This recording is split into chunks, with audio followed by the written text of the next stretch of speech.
বেয়াদব হইও না রে যুবক।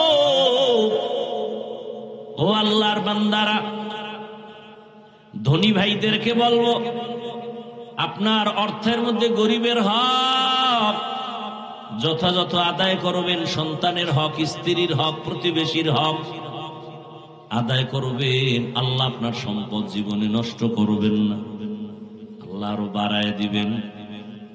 হঠাৎ একজন ব্যক্তি কোটি টাকার মালিক, ঢাকার শহরে তার বড় ফ্যাক্টরি, বড় অফিস, কথার কথা, হঠাৎ করে খবর আসছে আপনার একটা মালবাহী জাহাজ সমুদ্রে ডুবে গেছে।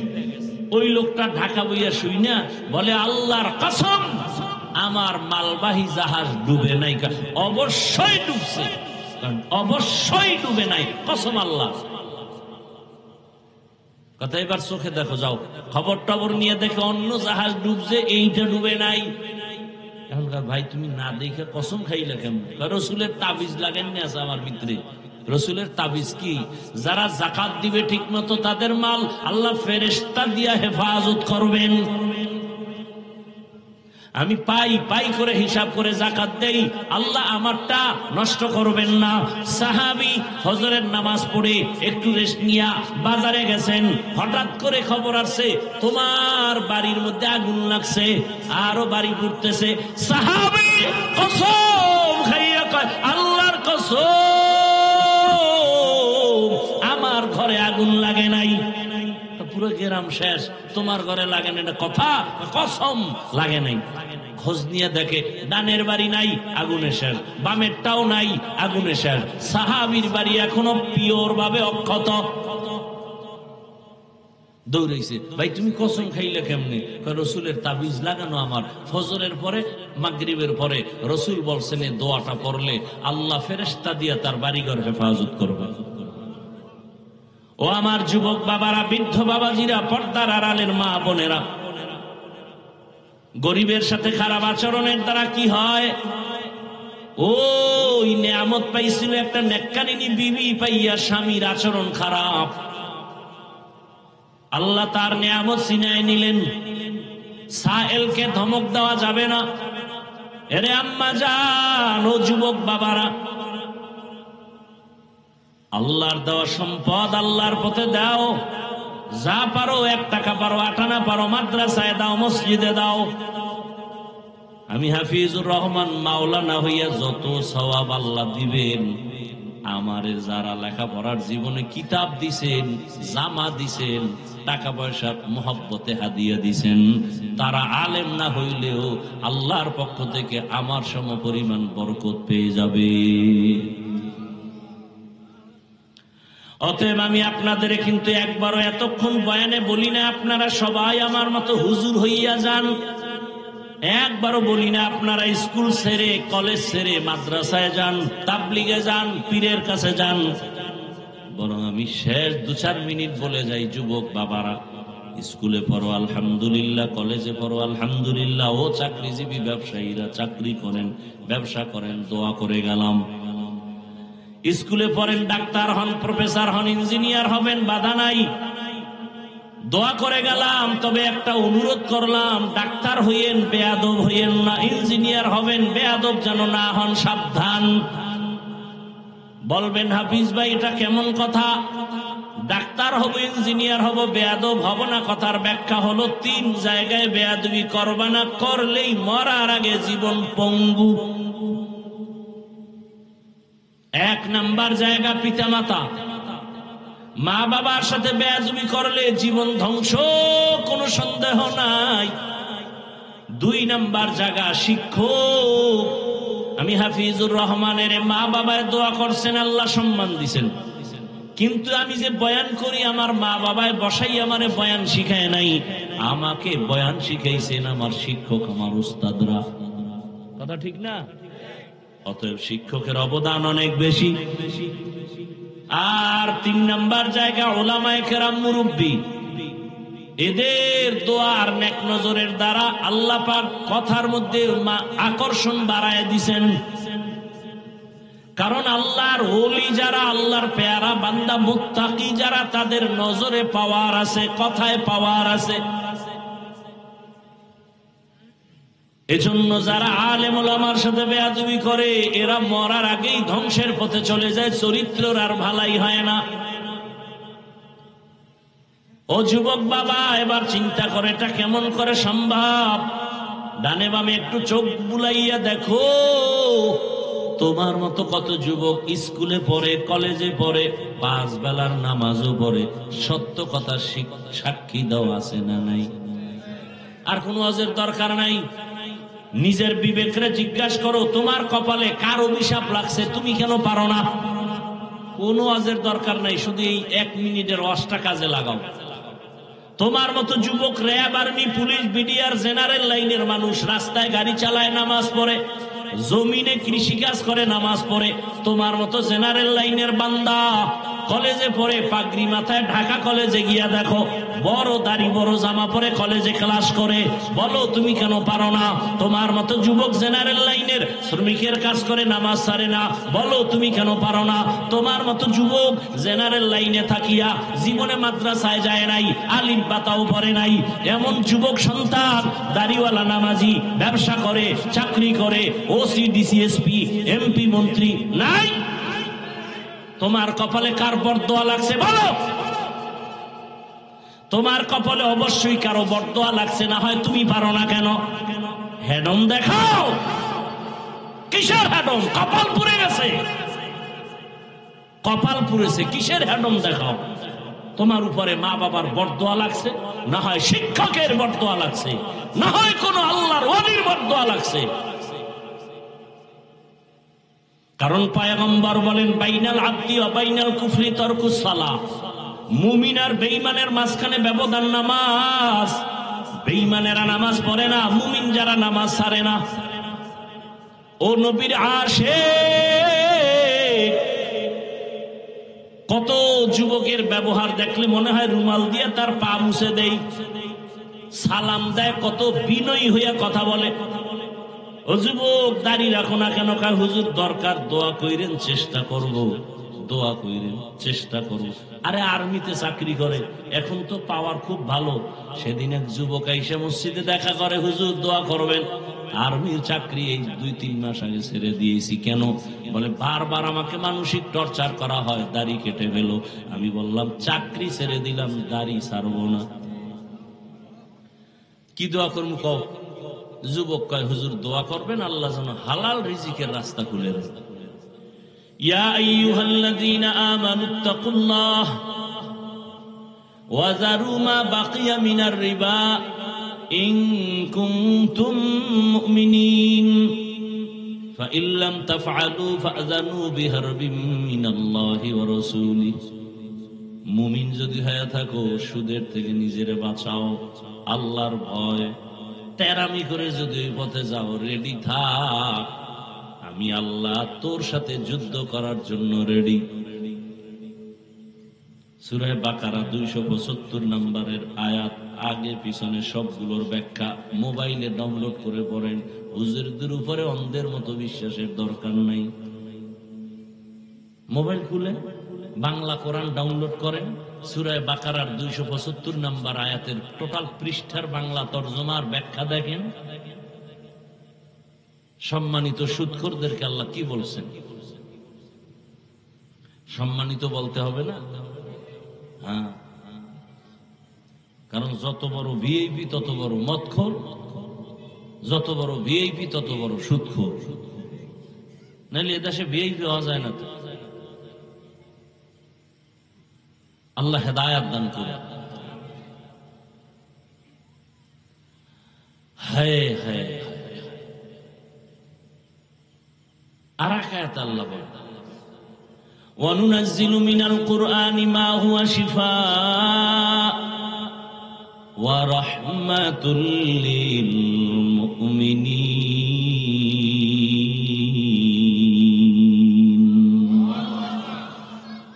আমি আল্লাহ কোরআন থেকে বারবার অবতীর্ণ করলাম ঔষধ।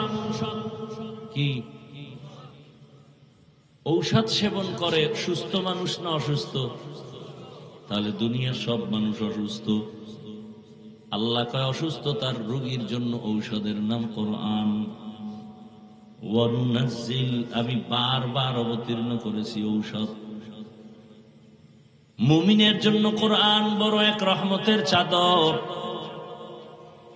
দুনিয়ার সব মানুষ কেন রোগী? বলে দুনিয়ার মানুষ রোগী হওয়ার কারণ হলো এদের ঈমান নাই। ঔষধ হলো কোরআন। যাকে ঈমান আছে এরাও কি রোগী? হ্যাঁ। কেন? ঈমান আছে, আমল নাই।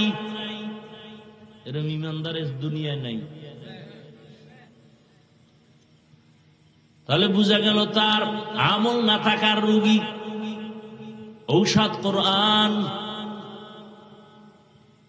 কেমন ঔষধ? ইন্নামাল মুমিনুনা আল্লাযীনা ইযা যুকিরাল্লাহু ওয়াজিলাত কুলুবুহুম ওয়া ইযা তুলিয়াত আলাইহিম আয়াতুহু যাদাতহুম ঈমানা ওয়া আলা রাব্বিহিম ইয়াতাওয়াক্কালুন।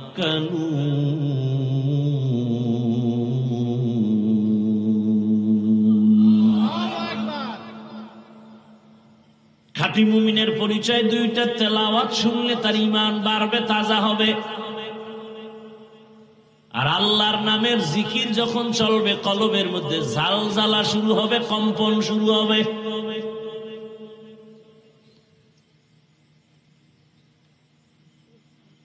তাহলে কোরআন ঔষধ ঈমানদারের জন্য। কেন? বলি ঈমান আছে, আমল নাই। আমল লাগবে নি? বলেন বলেন। লাগবে মানে আমলের জন্যই তো আল্লাহ পাঠাইছেন। দলিল আল্লাযী খালাকাল মাউতা ওয়াল হায়াতা লিয়াবলুয়াকুম আইয়ুকুম আহসানু আমালা ওয়া হুয়াল আজিজুল গফুর।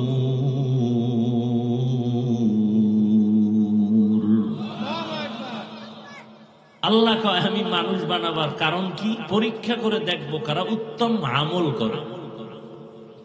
আমল লাগবে নি? ফামান কানা ইয়ারজু লিকা রাব্বিহি ফালইআমাল আমালান সালিহান ওয়া লা ইউশরিক বিইবাদাতি রাব্বিহি আহাদা। রাসূল আপনি বলে দেন যারা আমি রবের সাথে মোলাকাত চায়, সাক্ষাৎ চায়, তাদের কর্মসূচি দুইটা। এক নাম্বার, তারা বেশি নেক আমল করবে, তবে সাবধান তারা যেন কখনো শিরিকের মধ্যে ঢুকে না যায়। আমল বড় দামি এক সম্পদ। জান্নাতের মধ্যে দামি জান্নাতের নাম জান্নাতুল। আল্লাহ কয় জান্নাতুল ফেরদাউস আমি 2 গুণওয়ালা যারা তাদের দিম। ইন্নাল্লাযীনা আমানু ওয়া আমিলুস সালিহাতি কানাত লাহুম জান্নাতুল ফিরদাউসি নুজুলা। কই ঈমানও আছে, আমলও আছে, এরপর কি রোগী? আমি বলি তারাও রোগী কেন? কই ঈমান আছে, আমল আছে, আমলের মধ্যে ইখলাস নাই। কি নাই?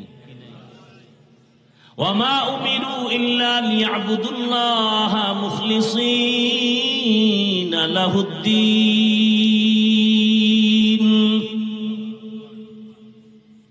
इखलास के अमाल ये जन्नत के हमरा, परहेज के मकासद है जो तक़वा से हासिल मांद। परहेज के मकासद है जो तक़वा से हासिल मांद। बगैर जो अमाल हो इखलास व तक़वा, बर्बाद तेरे जिंदगी आए होश नजर मंद। बर्बाद तेरे जिंदगी आए होश नजर मंद। মুত্তাকিনদের জন্য হেদায়াত। প্রশ্নের জবাব একটাও দিব না, মূল আলোচনায় চলে যাচ্ছে। মুত্তাকিনদের জন্য কোরআন হেদায়াত। প্রশ্ন কিন্তু এখানেও ছিল, মুত্তাকিরা তো এমনিই হেদায়েতের উপরে আছে, আবার কিসের হেদায়াত করবে? এখন মুত্তাকি কারা? বলে যারা আল্লাহকে ভয় করে। قال رسول الله صلى الله عليه وآله وسلم اتق المحارم تكن أعبد الناس। এই আপনারা দাওয়াত না দিলে আইতাম, তো দাওয়াত দিয়ে আপনারা পালান কেন, যান কেন? মেহমান দাওয়াত দিয়ে মেজবান চলে যায়, এটা কোন অভ্যাস? যাওয়ার ব্যারাম থাকলে আসলেন কেন, বসলেন কেন, ডিস্টার্ব করেন কেন, নিজের ক্ষতি করেন কেন, অন্যের ক্ষতির কারণ হন কেন? ভালো মানুষ হওয়ার চেষ্টা করেন। রসুল বলেন, ভালো মানুষকে জাননি? খায়রুন নাস মান ইয়ানফাউন নাস, দুনিয়াতে ভালো মানুষ ওই ব্যক্তি যার দ্বারা অন্যের ক্ষতি হয় না। কি করলেন জীবন? অন্যের ক্ষতি করে গেলেন। সন্তান হইয়া মা বাবার ক্ষতির কারণ হলেন। মা বাবা আপনাকে পারে না, বরদোয়া করে, এত খারাপ আচরণ আপনার। মুসল্লি হইয়া ইমামের সাথে খারাপ আচরণ, পারে না, ইমাম সাহেব বরদোয়া করে, কিন্তু জায়েজ নেই, এজন্য করে না। জীবনে কারো উপকার করতে পারলেন না, বরং ক্ষতি করার ষড়যন্ত্র করে করে পর্যন্ত জীবন কাটাইলেন। আল্লাহ আমাকে হেদায়েত দান করুন, আল্লাহ আপনাদেরকেও হেদায়েত দান করুন। হেদায়েত বড় কঠিন জিনিস। রহমতের নবীর কোন তুলনা আছে? সে যদি আল্লাহর কাছে হেদায়েতের দোয়া করেন, আপনি আমি কে? যারা আল্লাহকে ভয় করে তারা মুত্তাকি। এখন আমি যদি আপনাদের প্রশ্ন করি, আপনারা কারা কারা আল্লাহকে ভয় করেন? যদি প্রশ্ন করি, প্রশ্নের আগে এতটাই আলাইছে, বাঙালি অ্যাডভান্স তো। কয় ভাই আপনার দাওয়াত? কয় আলহামদুলিল্লাহ। কয় আপনার বাড়ি? কয় নাউযুবিল্লাহ। কেমন চালাক বাঙালি! যারা আল্লাহকে ভয় করে, যদি প্রশ্ন করি আপনারা কারা কারা আল্লাহকে ভয় করেন, বাঙালি বড় চালাক। দু হাত শুধু উঠাবে না, পারলে পাও দুটো উঠায় বলবে আমরা 4 হাত পায়ে আল্লাহরে ভয় করি, হুজুরদের থেকে আমরা বেশি ভয় করি। অথচ আল্লাহর বান্দা ঠিক মতো নামাজ পড়ে না, পর্দা করে না, হালাল খায় না, রিজিকের মাঝে হারাম ঢুকানো, জবানটা মিথ্যা কথার দ্বারা নাপাক, মোবাইলটা হাতে নিয়ে বেগানার চেহারা দেখে চোখ দুইটা নাপাক, অন্তর নাপাক, হাত নাপাক, কান নাপাক, ঠোঁট নাপাক। অথচ বলে আমি আল্লাহকে ভয় করি। আসলে ভয় কি জিনিস বুঝেই না। সন্তান মা বাবাকে ভয় করে, তার প্রমাণ কি? বলে মা বাবার সামনে সন্তান অন্যায় করে না। কেন? বলে মাইরের ভয়। ছাত্র শিক্ষকের সামনে অন্যায় করে না, কেন? বলে মাইরের ভয়। ঠিক যারা আসলেই আমার আল্লাহকে ভয় করবেন, ওই বান্দা বান্দি কখনো আমার আল্লাহকে অসন্তুষ্ট করে কোনো গুনার কাছে যাবে না। যদি যায়, বোঝা গেল ভয়ের পার্সেন্ট নাই বললেই চলে। এবার আল্লাহ কয়, রসুল আপনি বলে দেন, ওর মধ্যে কিলাকিলির দরকার নেই, আমি লাইন করে দিতেছি। আসলে কে ভয় করে কে করে না আমি বলে দিচ্ছি। আমি ডাইরেক্ট বলে দিলাম, দুনিয়াতে তাকাইয়া দেখো, যাদের মধ্যে 6টা গুণ আছে, প্রমাণ হবে তারা পিওর আল্লাহকে ভয় করে, তারা মুত্তাকি, তারা বিনা হিসাবে জান্নাতি। ঝামেলা শেষ। তোমরা তাকায় তাকায় দেখবে 6টা গুণ যাদের মধ্যে পাইবা, তারা পিওর মুত্তাকি, তারা পিওর আল্লাহকে ভয় করে, তারা পিওর বিনা হিসাবে জান্নাতে যাবে। এবার 6 গুণ কি? এই 6 গুণ অর্জন করলে দুনিয়াতে আরো 6টা পুরস্কার দিব, নগদ। কি কি? সারা রাত শেষ করলেও শেষ হবে না এই গুণের কথা বলে। আখেরাতের 2 পুরস্কার, দুনিয়াতে 6টা, টোটাল 8টা। আখেরাতের প্রথম পুরস্কার বিনা হিসাবে জান্নাত, আখেরাতে দ্বিতীয় পুরস্কার পর্দা ছাড়া ডাইরেক্ট আল্লাহর সাথে হবে মোলাকাত। আর দুনিয়াতে কয়টা? 6টা। এই 6 পুরস্কার পাবে কারা? যারা বিড়ি টানে, যাদের মধ্যে 6 গুণ পাওয়া যাবে। 6 গুণ বলতেছি আপনাকে বাড়ির দ্বারের বয়ান। আল্লাযীনা ইউমিনুনা বিল গায়ব ওয়া ইউকিমুনাস সালাহ ওয়া মিম্মা রাযাকনাহুম ইউনফিকুন ওয়াল্লাযীনা ইউমিনুনা বিমা উনজিলা ইলাইকা ওয়া মা উনজিলা মিন ক্বাবলিক ওয়া বিল আখিরাতি হুম ইউকিনুন। 6 গুণ হয়ে গেল। এদের পরিণাম ফল কি? উলাইকা আলা হুদাম মির রাব্বিহিম উলাইকা হুমুল মুফলিহুন। এরা বিনা হিসাবে জান্নাতি। এবার বাংলায় বলি, 6 গুণওয়ালা পিওর জান্নাতি, পিওর মুত্তাকি, পিওর আল্লাহকে ভয় করে। প্রথম গুণের নাম আল্লাহ গাইবের মালিক, এটা অন্তরে বিশ্বাস করবে পরিপূর্ণ, আর কেউ গাইবের মালিক না। নাম্বার 2, তারা নামাজ কায়েম করবে। নামাজ পড়বে না কায়েম করবে বুঝাবার টাইম নাই। নাম্বার 3, আল্লাহর দেয়া সম্পদ আল্লাহর পথে ব্যয় করবে। 4 নাম্বার গুণ বিমা উনজিলা ইলাইকা, ও রাসূল আপনার কাছে আমি যা অবতীর্ণ করেছি তা মনে প্রাণে মেনে নিবে বাস্তবায়নের জন্য। ওয়ামা উনজিলা মিন ক্বাবলিক, 5 নাম্বার আপনার পিছনে যারা গেছে নবীদের উপরে যা দিছি কিতাবাদি, এগুলোর উপরও তারা বিশ্বাস রাখবে মজবুত। 6 নাম্বার, কিয়ামত হবে, আমার আদালত কায়েম হবে, সেই দিনটার কথাও অন্তরে চূড়ান্ত ভাবে বিশ্বাস করবে। এই 6 গুণওয়ালারা পিওর মুত্তাকি, পিওর বিনা হিসাবে জান্নাতি। প্রথম গুণের নাম গাইবের মালিক যিনি, তাকে পরিপূর্ণ বিশ্বাস করা। দ্বিতীয় গুণ নামাজ আদায় করা, কায়েম করা। তৃতীয় গুণ আল্লাহর দেয়া সম্পদ আল্লাহর পথে ব্যয় করা। এই বিষয়ে 2-4টা কথা বলে দোয়া করে ফেলব। আল্লাহর দেওয়া সম্পদ কি?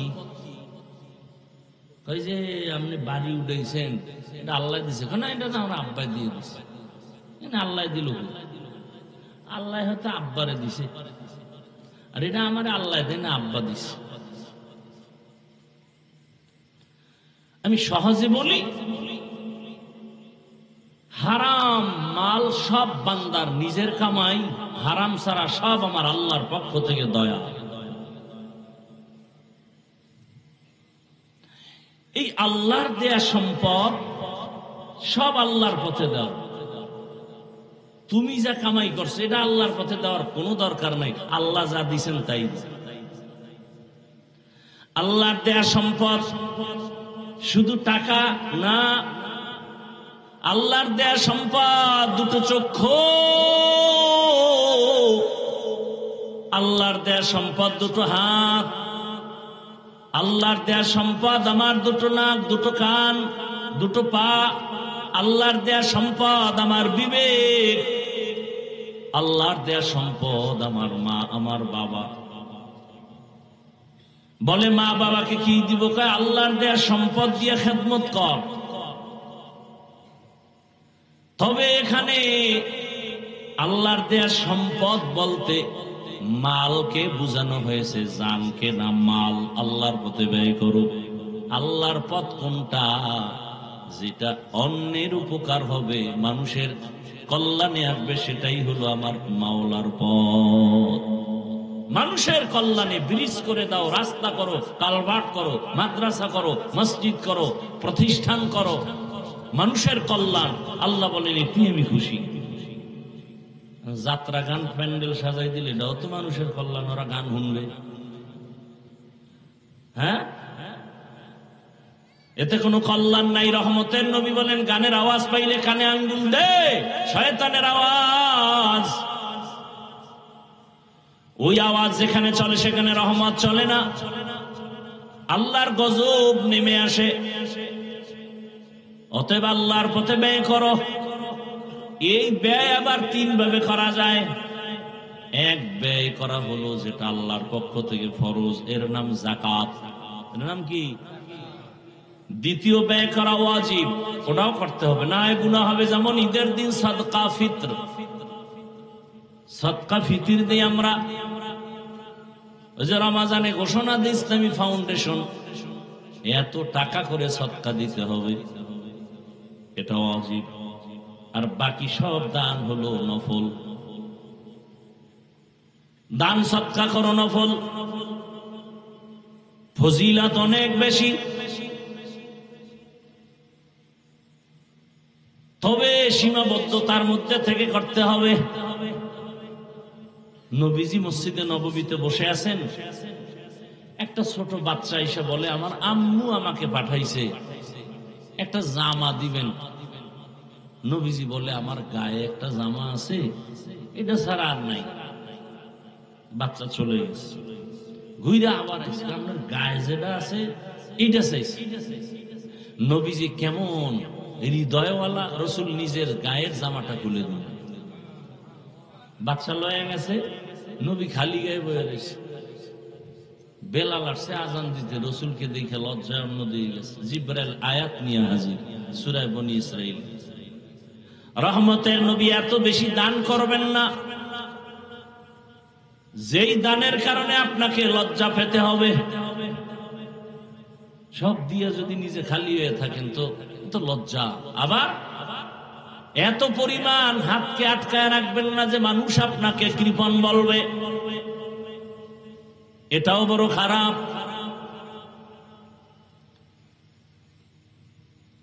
দান বড় দামি এক আল্লাহর নিয়ামত। আল্লাহর দেয়া সম্পদ আল্লাহর পথে ব্যয় করো। নফল তো এটা দিলে সব, না দিলে গুনাহ হবে এমনটা না, কিন্তু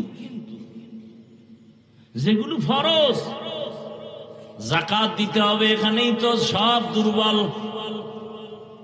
আমার দেশে যদি যথাযথভাবে পাই করে হিসাব করে ধনীরা যাকাত দিত, সোনার বাংলায় কোনো ভিক্ষুকের ভিক্ষা করে খাওয়ার প্রয়োজন হতো না।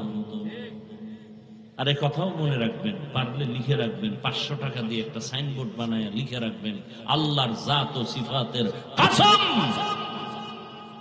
আল্লাহর বিধান মতে যতক্ষণ পর্যন্ত জমিনে যাকাতের অর্থনীতি পরিপূর্ণ চালু না হবে, কামা হাক্কুহু, ততদিন পর্যন্ত আল্লাহর কসম দারিদ্র বিমোচন হবে না, হবে না, হবে না। ঠিক মতো যাকাত দেয় না। আচ্ছা, 100 টাকায় 2.5 টাকার মালিক গরিব। 100 টাকার মধ্যে হিসাবটা কেমন? 100 টাকায় 2.5 টাকার মালিককে, বাকি থাকলো কত? দেখছেন নি কারবার? এই টাকার মালিক ধনী, তাহলে ওই 2.5 টাকার মালিক ধনী না। ধনী কথা হলে আমি এটা বহন করবো কেন? গরিবেরটা গরিবে নিয়ে যাক। আরে গরিবের 2.5 টাকা যে পাহারা দিছ, এই জন্য হাদিয়া তোর 97 টাকা 8 আনা। ওই টাকা তোমার খাওয়া পরিপূর্ণ হারাম। যদি খাও তা মাইয়া বলা শেষ, কিডনি শেষ, দোকানে ডাকাতি আর আগুন লাগবে বিল্ডিং। মরার আগে বিচার শুরু। গরিবের উপরে জুলুম, 2টা অন্যায় আছে, করলেই মরার আগে বিচার শুরু। রাসূল বলেন 2টা অপরাধ আছে, করলেই মরার আগে বিচার শুরু। এক অপরাধের নাম পিতামাতার সাথে বেয়াদবি, আর এক অপরাধের নাম জুলুম। জুলুম 3 প্রকার: আল্লাহর সাথে জুলুম করা, নিজের সাথে জুলুম করা, অন্যান্য মাখলুকের সাথে জুলুম করা। আল্লাহর সাথে জুলুমের নাম শিরক। ইন্না শিরকা লাযুলমুন আযীম। তো জুলুম করলেই বিচার মরার আগে শুরু।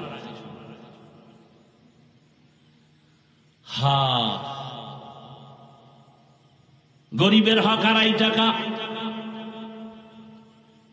গরিব আইসা তোমার থেকে নেওয়ার কোন নিয়ম নাই।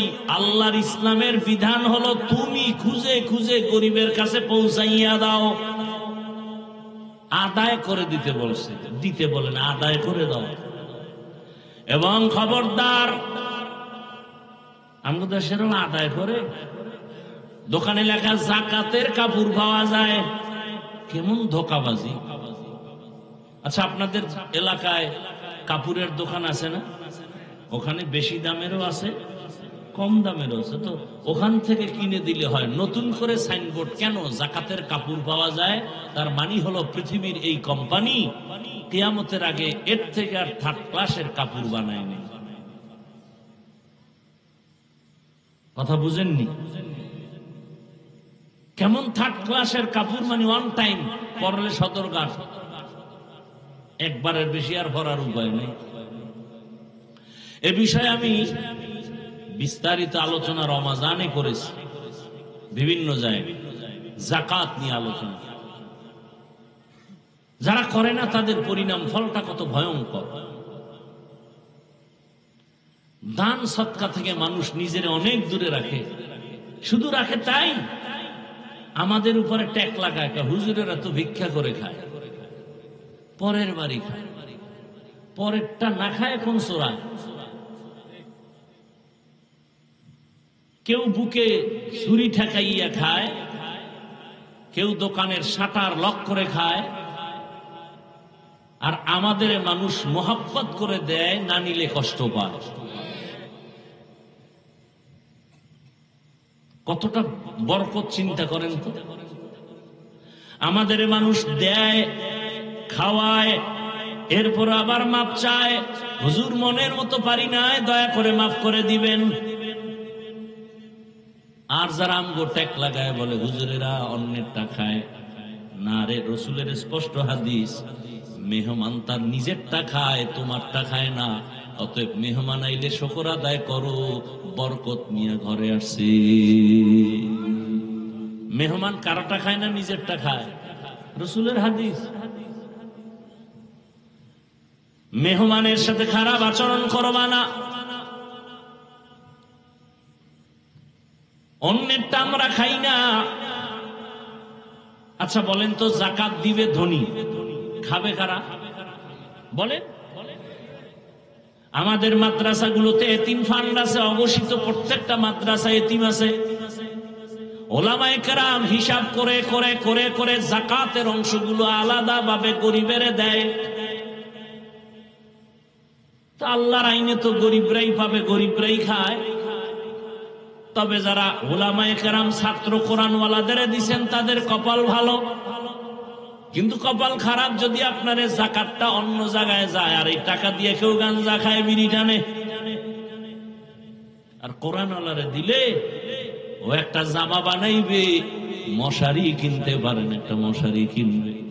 আরে মিয়া, এত ছোট মনে করেন আর নিজেরে ভিআইপি মনে করেন না। আর রসুল কি বলতেছেন?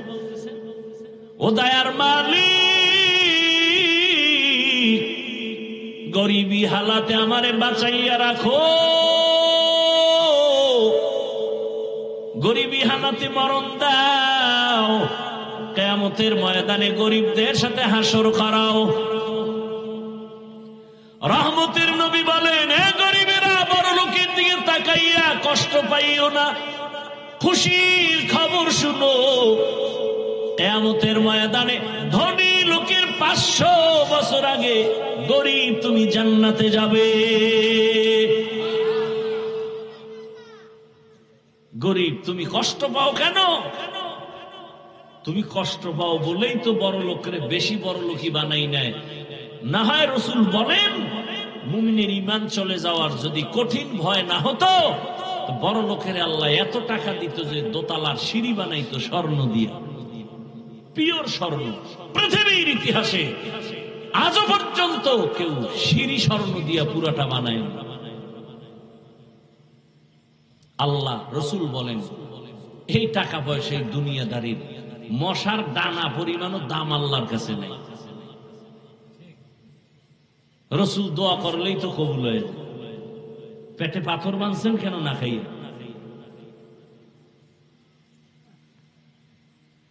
এরে আল্লাহর বান্দা,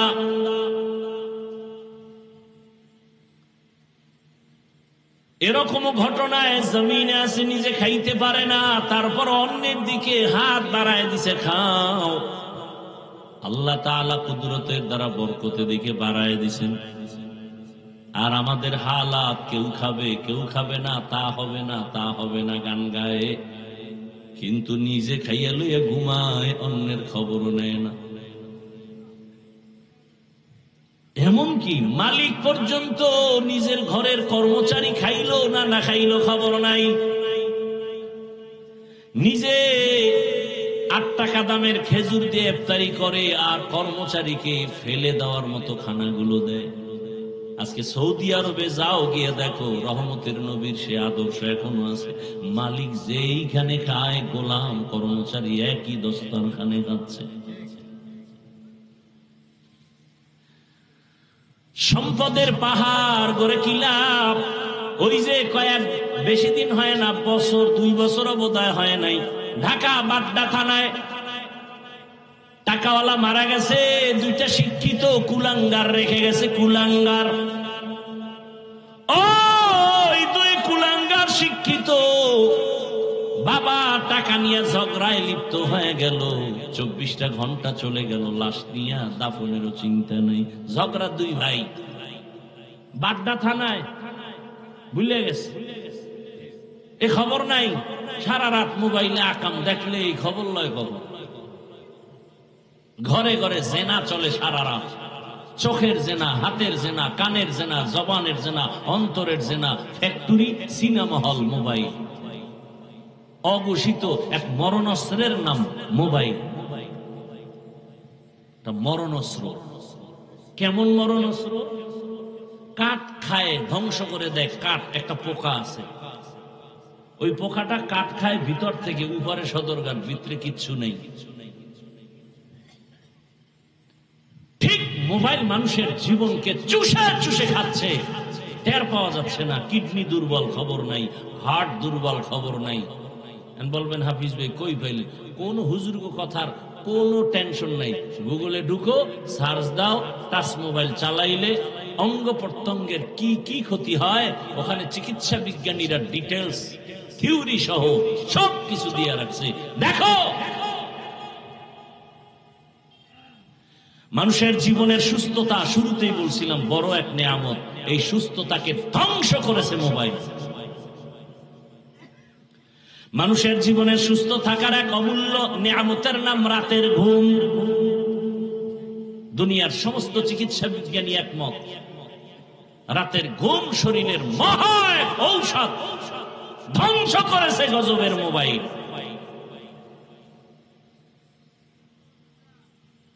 আল্লাহ হেদায়েত দান করে। এখন রাতের দিন বানাইছে, দিনের রাত বানায় ঘুমায়। রাতের 1 ঘন্টার ঘুম দিনের 10 ঘন্টার ঘুমেও বরকত হবে না। আল্লাহ বানায় দিছেন, মোবাইলওয়ালা ক্যাটালগ দিয়ে দিছে, মোবাইল কিভাবে চালাইলে সুন্দর থাকবে। বানানোওয়ালা খালেক কোরআন আর সুন্নাহ দিয়ে দিছেন ক্যাটালগ, মানুষ কিভাবে চললে শান্তি পাবা। ওয়াজআলনাল লাইলা লিবাসা ওয়াজআলনান নাহারা।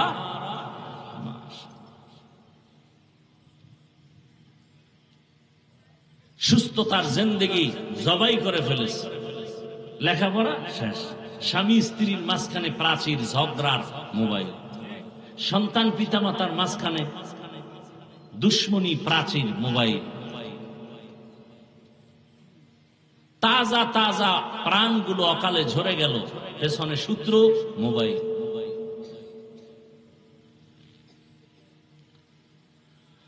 আল্লাহ মোবাইলের গুনাহ থেকে আমাদেরকে হেফাজত করেন।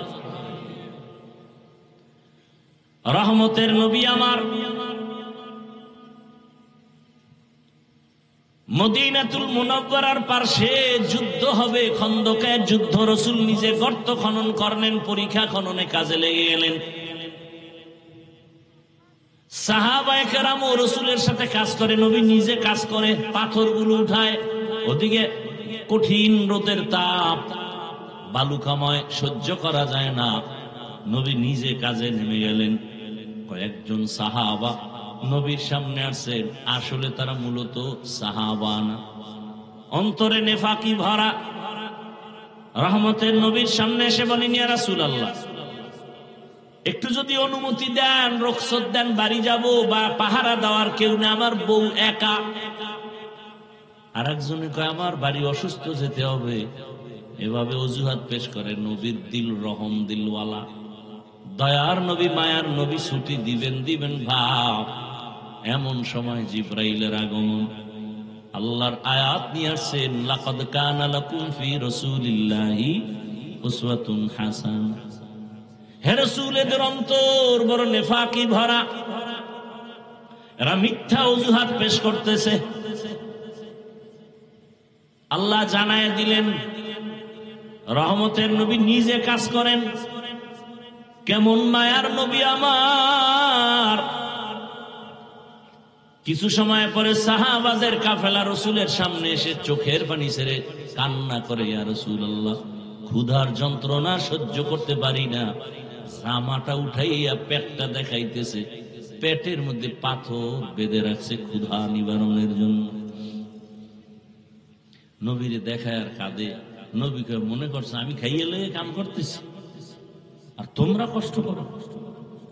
কেমন সরল আর দয়ার নবী আমার। রহমতের নবীও জামাটা উঠাইয়া পেট দেখাচ্ছেন। তাকায় দেখে সাহাবায়ে কেরাম কান্নায় বিভোর। নবী বলে, তোমরা না খাইয়া ক্ষুধার কারণে পাথর বেঁধেছো একটা, আমি মুহাম্মদ বেঁধেছি দুইটা। সাহাবায়ে কেরামের মাঝে কান্নার আওয়াজ। রহমতের নবীও কান্না করেন। ক্ষুধার তৃষ্ণায় পেটে পাথর বাঁধা। পার্শ্বেই ঘর হলো পয়গম্বরের সাহাবী জাবের রাদিয়াল্লাহু তাআলা আনহুর বাড়ি। সাহাবী জাবের একটা দৌড় দিয়ে চলে গেছেন। ঘরের মধ্যে গিয়া বিবি সাহেবাকে বললেন, সালামু আলাইকুম ইয়া আহলাল বাইত। ও ঘরওয়ালারা। গিয়া তাড়াতাড়ি বলছে, বিবি, রহমতের নবী কান্না করেন, সাহাবায়ে কেরাম কাঁদতেছেন ক্ষুধা সহ্য করতে না পেরে। আমাদের ঘরে কোনো খানা আছে কিনা বলো। বিবি বলে, একটা বকরির ছোট বাচ্চা আর কিছু আটা, 2-3 জন চাইলে খেতে পারবে। জাবের রাদিয়াল্লাহু আবার দৌড় গিয়া রহমতের নবীর কানের সাথে মুখ লাগায় হালকা আওয়াজে বললেন, ইয়া রাসূলুল্লাহ, চুপে চুপে আপনার সাথে কথা। যদি আপনি মনে কিছু না নেন, জাবেরের ঘরে যাবেন, দাওয়াত দিতে চাই। 2-3 জনের খানা আছে, যদি একটু কবুল করেন 2-3 জন আপনারা ঘরে আসবেন। জাবেরের কথা কইয়া যখন সারছে, নবী একটা আওয়াজ দিয়ে, এই সাহাবায়ে কেরামের কাফেলা, জাবেরের বাড়ি আমগো সবার দাওয়াত। 1000-এর উপরে সাহাবা। জাবের রাদিয়াল্লাহু আনহু বললেন, মাত্র 2-3 জনের খানা। জাবেরের মাথা গরম হয়ে গেছে, আবার দৌড় গিয়া কয়, বিবি সর্বনাশ। নবী তো আওয়াজ দিয়া সবাইরে দাওয়াত দিছে। কেমন বিবি, ডানা কাটা ভরি না? আমগো তো এখন সব ডানা কাটা ভরি। কিরে যুবকেরা, ডানা কাটা পরি বিয়া করবে? ডানা কাটা পরি মানে এমন পরি, তোর ঘরে আইসেই ডানা কাটবে, তোর বাবারটা, তোর মায়েরটা, এরপরে তোরটা। ডানা ডোনা কাইটা তোরে ফকিন্নি বানাইয়া রাস্তায় ফেলাইয়া অসম্পদ। আইসেই বলবে তোর মায়ের ব্যবহার তো সুবিধা লাগে না, তুমি যে ওর গোলাম, তা কি করবো? কয় বাড়ি থাকা যাবে না, ঢাকার শহরে ফ্ল্যাট ভাড়া ল। ঠিক আছে, গাজীপুর শহরে গিয়ে ফ্ল্যাট ভাড়া। বাবার ডানাও ভালো না, মায়েরটাও ভালো না। এবার ফ্ল্যাট লইয়া তুমি একদিকে যাও, তোমার বিবি আর একদিকে যায়, কিছু টাকা পয়সা তোমারটা খাইয়া লইয়া কয়েকদিন পর কয় তোর ডানা দুইটাও ভালো না। এবার তোমার ফকির বানাইয়া এরপরে বিদায় হয়ে গেছে। আমি কি বানায় বানায় বলতেছি? এ আকাম কি আমরা সোনার বাংলায় চলে না? জিন্দেগি মে বন্দেগি তু করনা হে, जिंदगी में बंदगी तू करना है, जिंदगी बे बंदगी शर्मिंदा है, जिंदगी बे बंदगी शर्मिंदा है। दुनिया में हो दुनिया का तलबगार न हो,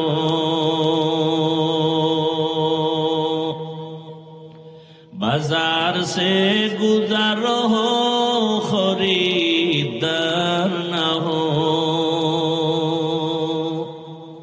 ये दुनिया एक मिसले कागज फूल है, ये दुनिया एक मिसले कागज फूल है।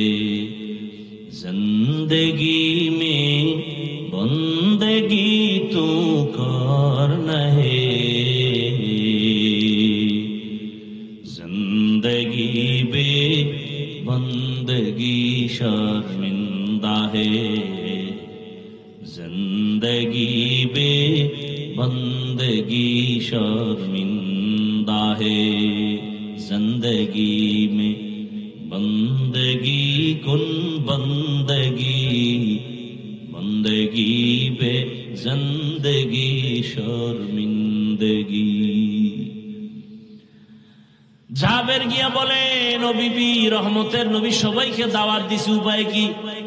বিবিও এমন আবেদা সালেহা, এমন আল্লাহর পেয়ারা বান্দি, স্বামীর পেরেশানিটা এক শব্দ দিয়া স্বামীকে পেরেশান মুক্ত করেছে। দিয়া কয়, স্বামী আমার, সবাইরে দাওয়াত তুমি দিছো না? রহমতের নবী, রহমতের নবী যেহেতু মোবারক জবান দিয়া বলেছেন, বরকত ছাড়া কিছুই হবে না, টেনশন করিও না। এরম বিবি ভাবা, সান খাবা, ডানা কাটা হরিয়ানো।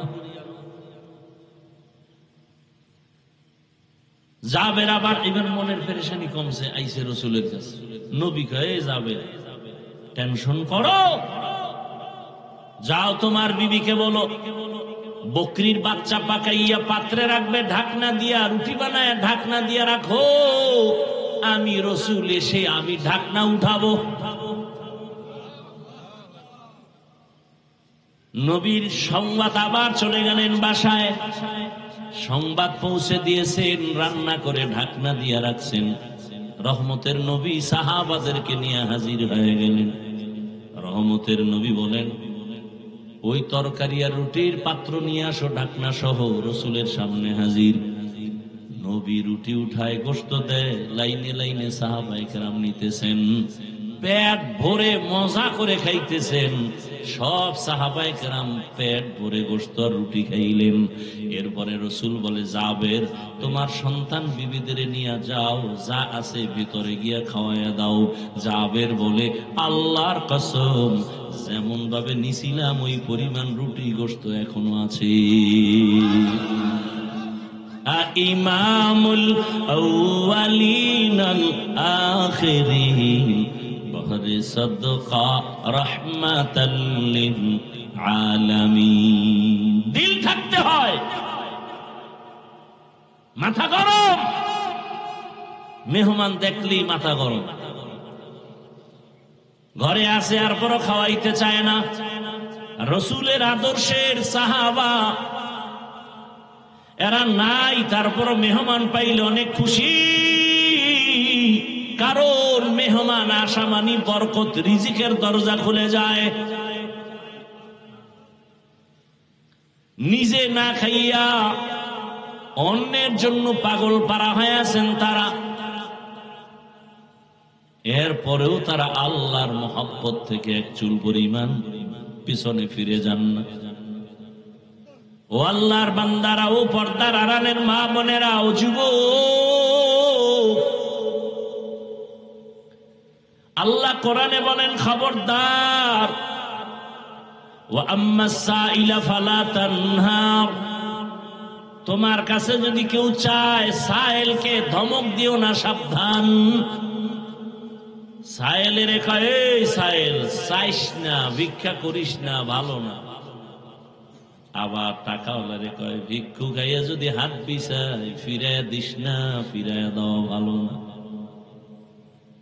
ধমক দিও না, দিও, গরিব খাইয়া খুশি হবে। আর সে আজিমর আহ শব্দ চলে যাবে। ভাইরা আমার, হায়াতুল হায়ওয়ানের ভেতরে একটা ঘটনা আছে, বলার আমার সময় নাই। অহংকারী টাকা পয়সা দান করে না। বাড়ির দরজায় ভিক্ষুক আইসা কয়, আল্লাহ কারীম আমারে ভিক্ষা দাও। স্ত্রী কয়, ভিক্ষা দেওয়া দরকার, আমার আব্বারে ভিক্ষুকের ফিরাইয়া দিতে দেখি না। স্বামী কয়, খবরদার, এখন আসলো কেন, ওর কান ফাটায় দিব, এখন কিছুই দেওয়া যাবে না। আমি পারুম না। স্বামী গিয়ে দিছে গালি, বেয়াদব, যখন তখন দরজা আসছো, লজ্জা নাই, শরম নাই, বেহায়া বেলাজা। ভিক্ষুক কষ্ট পাইয়া যাইতে আছে, আর আসমানে তাকায়, মালিক সব তো মারাতে চাইরে। আরে ভিক্ষা দিবে না বললেই তো, গালি দিল কেন? সাথে সাথে গজব শুরু। স্বামী আর স্ত্রীর মাঝে এক ঝগড়া, ঝগড়ার এক পর্যায়ে গিয়া স্বামী বলে, তোরে 3 তালাক। স্ত্রী আল্লাহর পেয়ারা বান্দি, ভালো বাবার মেয়ে সন্তান, তালাক পাইয়া চলে গেল বাবার বাড়ি। বাবার বাড়ি যাওয়ার 1 বছর পর আল্লাহর কাছে কান্না করেছেন, হে মালিক, তোমার এক পেয়ারা বান্দা আমাকে স্বামী বানায় দাও। 1 বছর পরে অন্যত্র বিবাহ হয়েছে, ওই সংসার চলতেছে, স্বামীও নামাজি, স্ত্রীও নামাজি। এক মনের মানুষ হইলে কতই না মজা। হঠাৎ আল্লাহর পরীক্ষা, তার বাড়িতেও দুপুর বেলা ভিক্ষুক হাজির। স্বামী বেচারা যাইয়া কয়, তাড়াতাড়ি কিছু আছে কিনা দেও, ভিক্ষুকের ফিরাইয়া দেওয়া ভালো না। যখন খানা দিছে, স্ত্রী তাকাইয়া পর্দার আড়াল থেকে নজর করিয়া ভেতরে গিয়া কান্না শুরু করেছে। স্বামী ডাক দিয়া কয়, বিবি কেন কাঁদো? বলে, আল্লাহর কুদরত দেখে কাঁদি। বলে, কি কুদরত? বলে, যে ভিক্ষুক আমার ঘরে খানা দিছো, হালকা চেহারাটা চোখে পড়েছে, মনে হলো এই লোকটা কোনো একদিন আমার আগের স্বামীর বাড়ি ভিক্ষুকের জন্য ভিক্ষা চাইতে গেছিল। আমার আগের স্বামীর চেহারার মতো দেখা যায়। আজকে তুমি তারে খানা দিছো ভিক্ষুকের চেয়ারে বসায়া। ওর বাড়ি থাকতে এক ভিক্ষুক গেছিল, খানা দেয় না এই লোকটা। কেমন যেন আমার একটা সন্দেহ লাগে। স্বামী কয়, শুনো, সত্যি তুমি ধরতে পেরেছো তোমার আগের স্বামীর চেহারা? তোমার বাড়ি ভিক্ষুক গেছিল নি? বলে, হ্যাঁ। আচরণটা কেমন হয়েছিল? বলে, আমার স্বামী আমারও তালাক দিছে, তোমার ওই ভিক্ষুকেরও গালি দিছে। এবার ডাক দিয়ে কয়, ওই দিনে তোমার স্বামী যারে ধমক দিছে, ওই দিনের ভিক্ষুক ছিলাম, আজকের স্বামী আমি, তোমার এই স্বামী সেই দিনের ভিক্ষুক। আমি ওই দিনের ভিক্ষুক, আজ তোমার স্বামী। আল্লাহ পাকের নেয়ামতের শুকর আদায় না করলে আল্লাহ কোরআনে ওয়াদা করেছেন, ওয়ালা ইন কাফারতুম ইন্না আযাবি লাশাদীদ।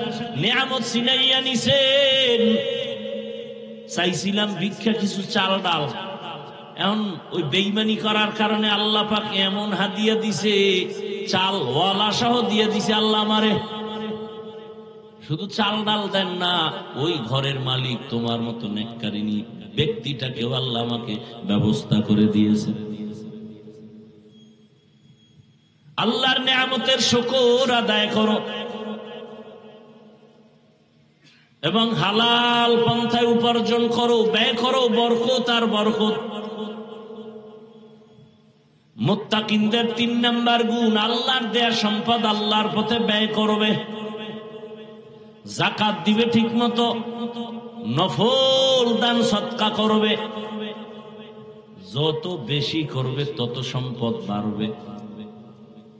একজন সাহাবী নবীর এসে কয়, ইয়া রাসূলুল্লাহ, আমি একটু গরিব তো, একটু দোয়া যদি করতেন আমার সম্পদ বাড়ো। নবী কয়, না না না না, দোয়া করা যাবে না, যাও, করলে ঝামেলায় পড়বা। গেছি গা। নবী কইছে, কয়েকদিন পর আবার আইছে, ইয়া রাসূলুল্লাহ আবার একটু দোয়া করে। নবী, না না না, দোয়া করলে তুমি বিপদে পড়বা। শুনে না, কিছুদিন পর আবার, ইয়া রাসূলুল্লাহ একটু দোয়া করেন আমি যেন ধনী হয়ে যাই। নবীর দোয়া তো কবুল। নবী দোয়া করে দিয়েছেন, সম্পদ বাড়তেছে বাড়তেছে বাড়তেছে, এমন বাড়তেছে যে তাকবীর গুলা ছুটে না, হ্যাঁ জামাতেই আয়। কিছুদিন পর নামাজ পরে একা, বড় কঠিন হালাত। এজন্য আমাদের আকাবিরিন যারা উলামায়ে আহলে হকরা বলতেন, কার সম্পদ রহমত আর কার সম্পদটা গজব বুঝবা কেমনে?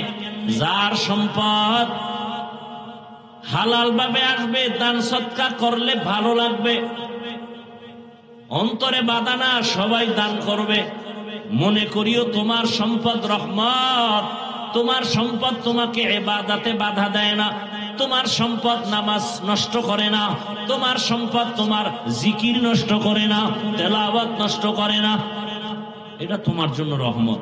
আর যদি সম্পদের কারণে নামাজ ঠিক নাই, রোজা ঠিক নাই, তেলাওয়াত ঠিক নাই, এ সম্পদ তোমার জন্য গজব।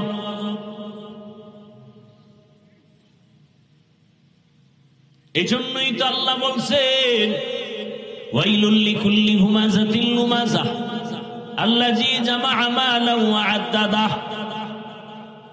আরে যারা গীবত শিকায়াত করে, মানুষের নামে বদনাম বলে, বানায় বানায়, এদের জন্য ওয়াইল নামক জাহান্নাম। আর একদল কারা? মাল কামায়, খালি মাল। আল্লাযী জামাআ মালান ওয়া আদ্দাদা, মাল বানায় বাড়ায় আর গণনা করে, কমলো কত বাড়লো কত। আর কি কয়? ইয়াহসাবু আন্না মালাহু আখলাদা, এই মাল কখনো ধ্বংস হবে না, আমারে বাঁচাবে মালে। আল্লাহ কয় কাল্লা, কখনো না, বরং এই সম্পদ লায়ুমবাযান্না ফিল হুতামা, হুতামা নামক জাহান্নামে নিবে তোকে এই সম্পদ।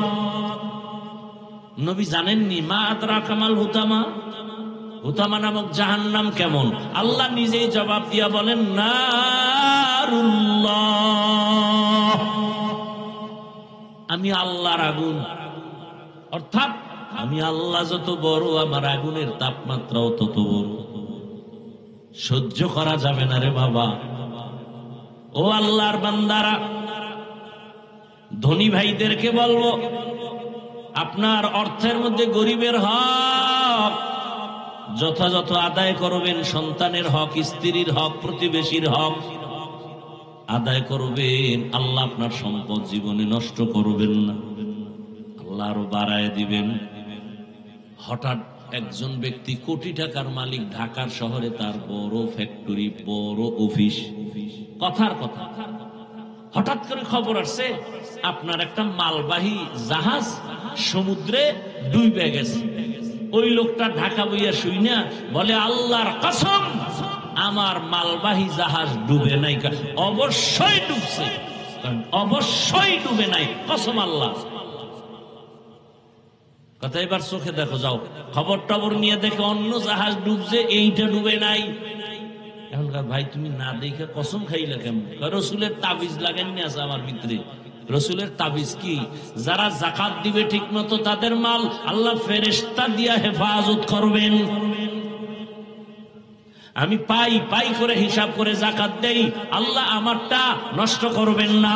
সাহাবী ফজরের নামাজ পড়ে একটু রেস্ট নিয়া বাজারে গেছেন, হঠাৎ করে খবর আসছে তোমার বাড়ির মধ্যে আগুন লাগছে, আরো বাড়ি পুড়তেছে। সাহাবী কসম খাইয়া কয়, আল্লাহর কসম আমার ঘরে আগুন লাগে নাই। পুরো গ্রাম শেষ, তোমার ঘরে লাগে না, এটা কথা? কসম লাগে নাই।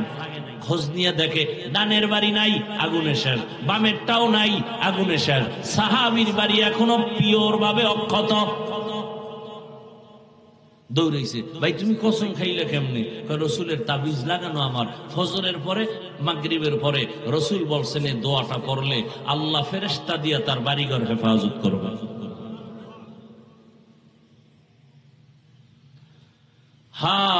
বড় কঠিন, মানা সহজ, বুঝারও চেষ্টা করি না, মানারও নিয়ত করি না। ও আমার যুবক বাবারা, বৃদ্ধ বাবাজিরা, পর্দার আড়ালের মা বোনেরা, অনেক কথা বলে ফেলেছি, নেওয়ার মতো অনেক শিক্ষণীয় কথা আছে। গরিবের সাথে খারাপ আচরণের দ্বারা কি হয়?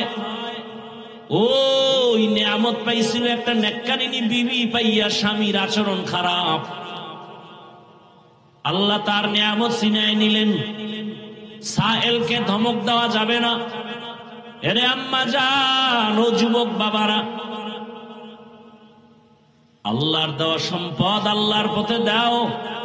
যা পারো, 1 টাকা পারো, 8 আনা পারো, মাদ্রাসায় দাও, মসজিদে দাও।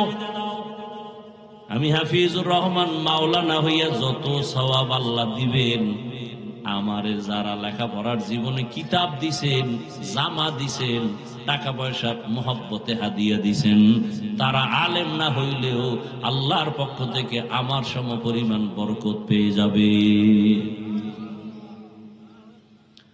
অতএব আমি আপনাদের কিন্তু একবারও এতক্ষণ বয়ানে বলি না আপনারা সবাই আমার মতো হুজুর হইয়া যান। একবারও বলি না আপনারা স্কুল ছেড়ে, কলেজ ছেড়ে মাদ্রাসায় যান, তাবলিগে যান, পীরের কাছে যান।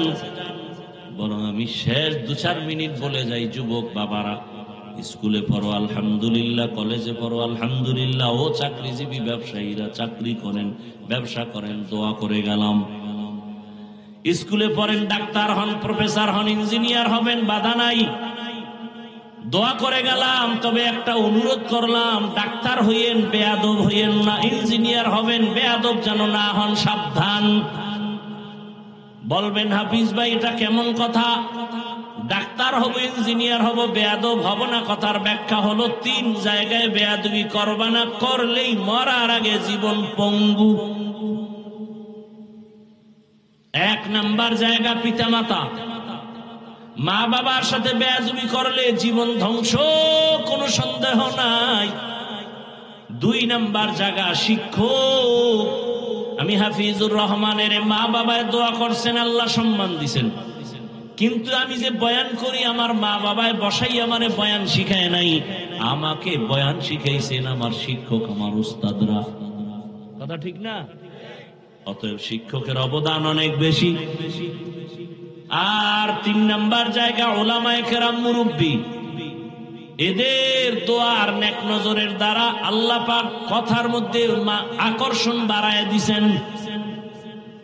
কারণ আল্লাহর ওলি যারা, আল্লাহর পেয়ারা বান্দা মুত্তাকি যারা, তাদের নজরে পাওয়ার আছে, কথায় পাওয়ার আছে।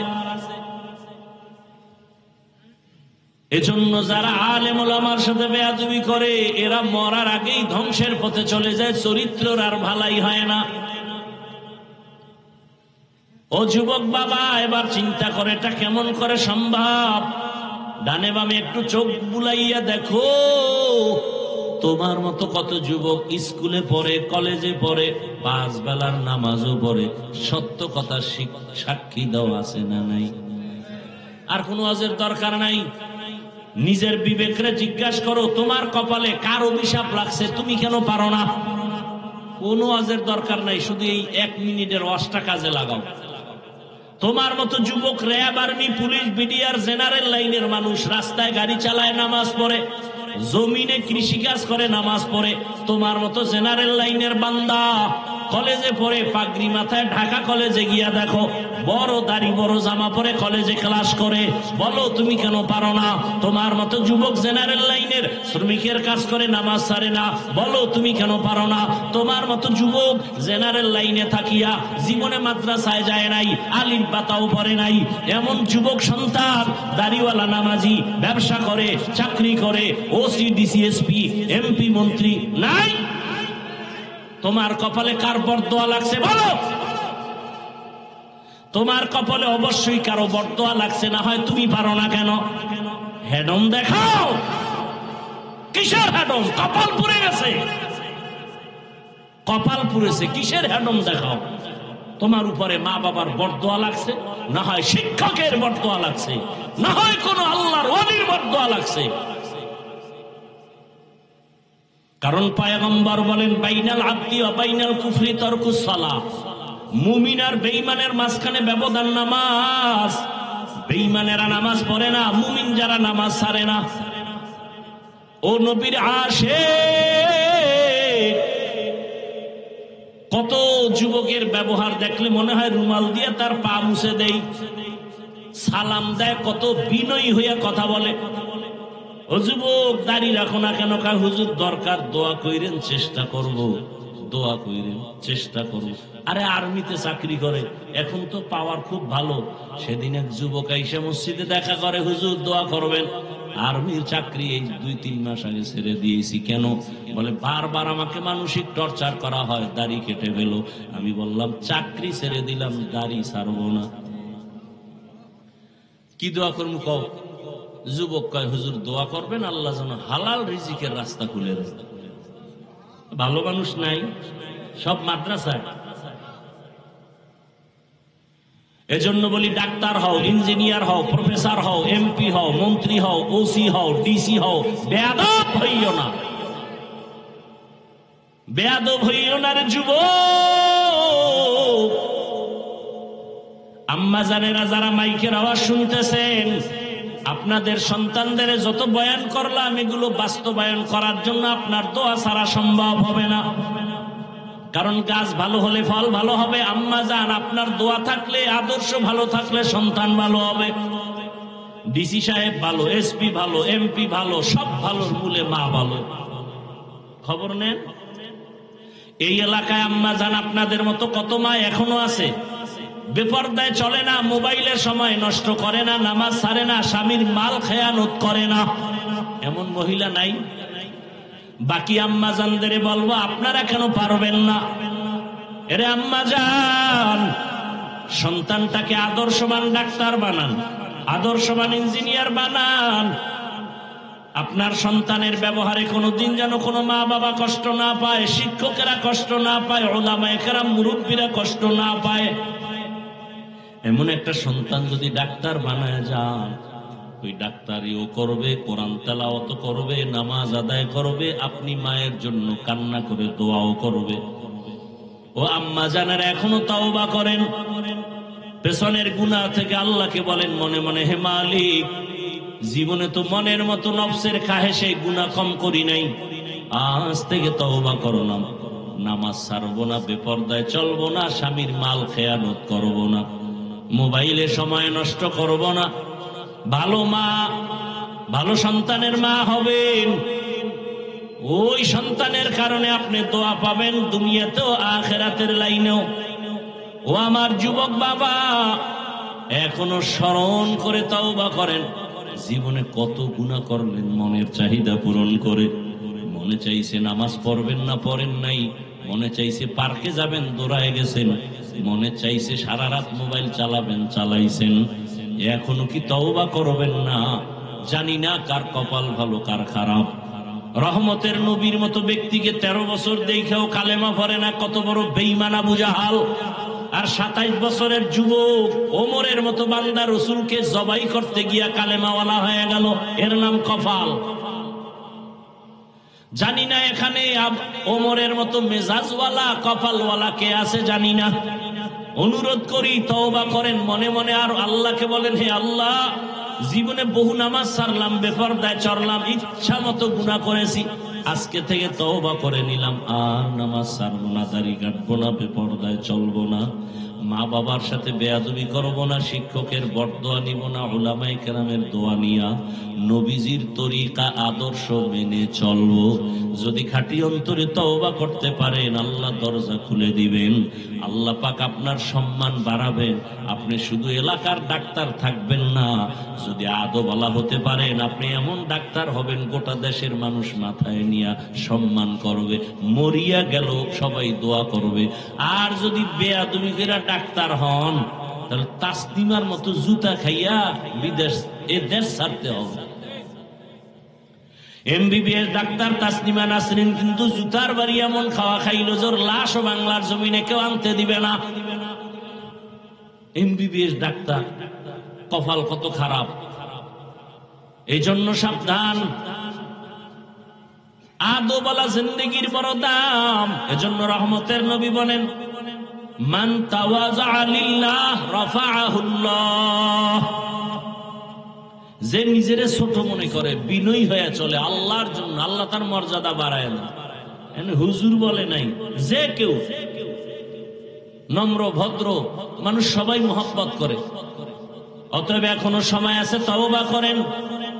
মনে মনে আল্লাহর কাছে খাঁটি অন্তরে তওবা যদি করেন, আল্লাহ সব গুনাহগুলো মাফ করে দিবেন। আল্লাহ আমাদের সবাই মেহেরবানি করে তওবাওয়ালা জিন্দেগি দান করেন। তওবার উপরে মৃত্যু পর্যন্ত যেন মজবুত হয়ে চলতে পারি। হে মালিক, সে তৌফিক আমাদের দান করেন, আমিন। আলহামদুলিল্লাহি রাব্বিল আলামিন, ওয়াসসালাতু ওয়াসসালামু আলা সাইয়্যিদিল আম্বিয়া ওয়াল মুরসালিন।